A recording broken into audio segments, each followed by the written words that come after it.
বাইরে বসে পরিবারের সবাই মিলে গল্প করতেছিলাম। এক ব্যক্তি এসে খবর দিল আমাদের পুকুরের মাছ নাকি উঠে ক্ষেতের ভিতরে চলে যাচ্ছে। খবর শুনে মোটামুটি সবাই পুকুরের উদ্দেশ্যে রওনা হলো। আমি আর বসে থেকে কি করব, তাই সবার পিছে পিছে আমিও রওনা দিলাম। পুকুরে মাছ ধরতে সবারই ভালো লাগে, কিন্তু আমার কাছে পুকুরে মাছ ধরার চাইতে ক্ষেতের ভিতর থেকে মাছ ধরার মজাটা একটু বেশি মনে হয়। আমাদের পুকুরের চারপাশে অসম্ভব সুন্দর প্রাকৃতিক পরিবেশ বিদ্যমান রয়েছে। চতুর্দিকে সারি সারি ধান ক্ষেত, সরিষার ক্ষেত, টমেটোর ক্ষেত, ক্ষীরার ক্ষেত, ভুট্টার ক্ষেত, লাউয়ের মাচা, এছাড়াও আরো অনেক ধরনের সবজির ক্ষেত রয়েছে। তাহলে চিন্তা করুন তো, একটা বিস্তীর্ণ মাঠ যার চতুর্পাশে বিভিন্ন ধরনের ফসলের ক্ষেত বিদ্যমান, আর তার মাঝখানে যদি একটা পুকুর অবস্থিত হয়, সেই জায়গায় এসে আপনার কেমন লাগবে? অবশ্য আপনি যদি প্রকৃতি প্রেমিক না হয়ে থাকেন, তাহলে এই জায়গাটা আপনার ভালো লাগবে না। অনেকেই আছে যারা গ্রাম পছন্দ করে না, কারণ হচ্ছে গ্রামের কথা মনে পড়লেই তাদের কাদামাটি, জোক, সাপ ইত্যাদি ইত্যাদি নানান ধরনের বিচ্ছুর কথা মনে পড়ে যায়। এখন হয়তো ভাবতেছেন এরকমও মানুষ আছে নাকি যারা গ্রাম পছন্দ করে না। তাহলে বলবো,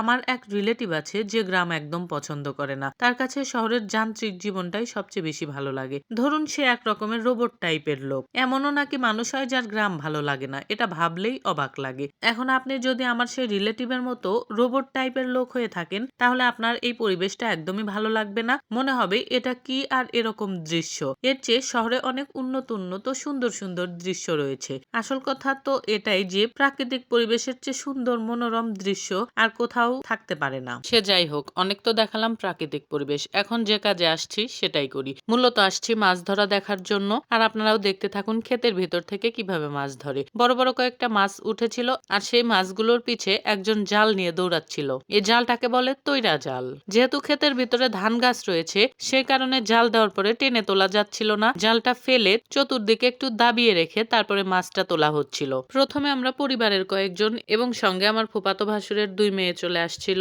তারপরে আরো বেশ কয়েকজন ছেলে চলে আসছে। ওরা মূলত মাছ ধরা দেখার জন্য আসছে। তার কিছুক্ষণ পর পাড়ার একটা বাড়ি থেকে বেশ কয়েকজন মহিলাও চলে আসছে। এই মহিলাগুলো আসছে টমেটো ওঠানোর জন্য।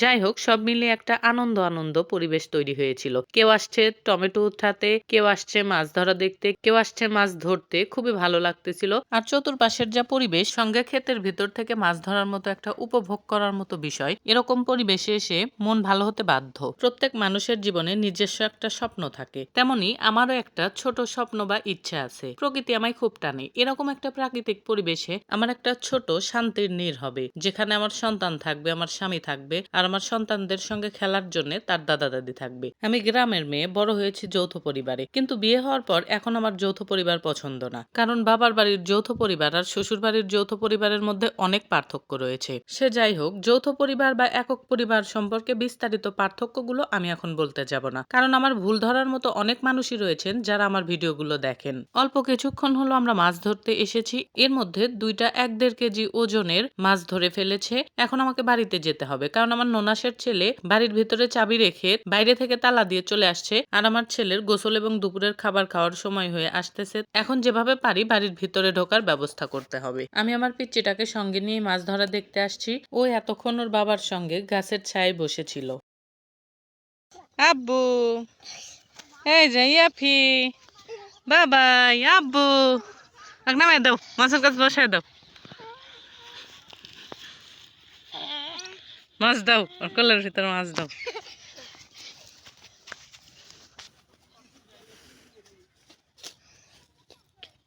আমাক নরাসকা ভিডিও কাপে